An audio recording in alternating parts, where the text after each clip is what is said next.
of them. I've read and have been touched by all the stories in this book. The lengths that people have gone through to build their families amaze me. I hope their stories help you along in your journey to parenthood. Introduction by Charlie Kondu, actor, writer, father, and activist. When I came out to my family, they were wonderful about it, and it wasn't an issue. There's one thing my mom said to me, though, that I'll always remember. I feel so sad for you because you always wanted to be a parent.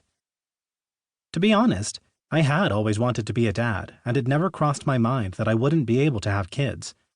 I didn't know how I was going to start a family, but I assumed I would. I was raised in a liberal household and came out to my family when I was 18. It was the early 90s and a different time.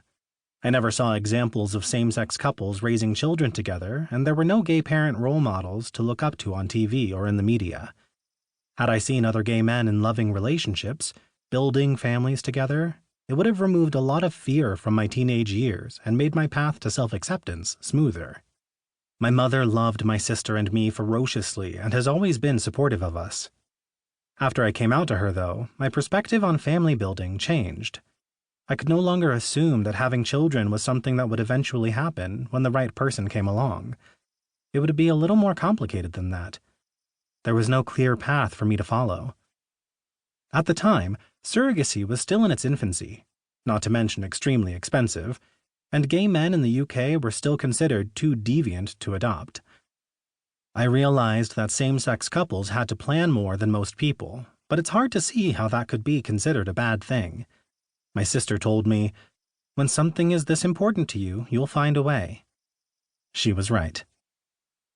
When I was in my 30s, my friend Catherine and I had the insurance policy conversation that many gay men have with their female friends. If we're still single by the time we're 40, we should have kids together. Things were different with Catherine, though. This time the conversation was more serious. We discovered that we had the same morals and ideals regarding child-rearing. I eventually met my husband in 2005.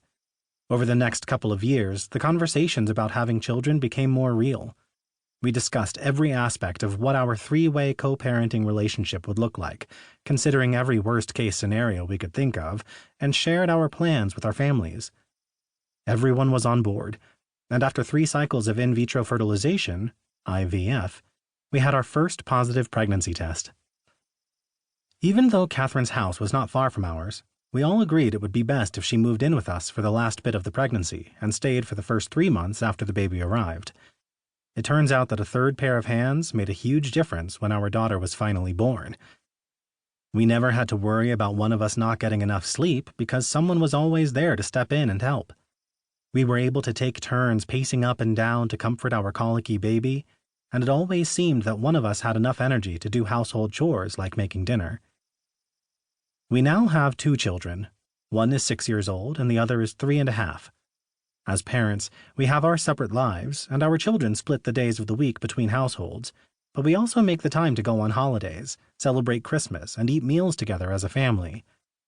Our arrangement might look unusual to some people, but for our family, it's wonderful because we're all so close.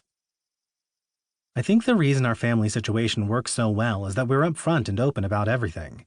We listen to each other and make sure that situations and scenarios work for everyone involved. For those of you wanting to start a family of your own, I think those things are key. Be clear on what you want to do and talk as much as possible. You can never have too many discussions. Talk about worst-case scenarios. What would you do if this happened? What would you do if that happened?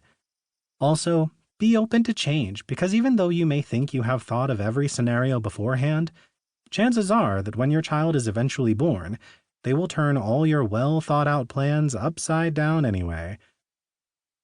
Regardless of how you decide to expand your family, this book is a great resource to help you get started, and it provides valuable information to help you along the way. It's a fantastic read, and I wish it had been available when I began my journey. In my mind, it's the ultimate resource for any LGBT person wanting to be a parent, and I hope you enjoy it as much as I did. Good luck to you. I wish you the best as you begin your journey to parenthood and enter the next wonderful stage of your life. Preface. Marriage equality has been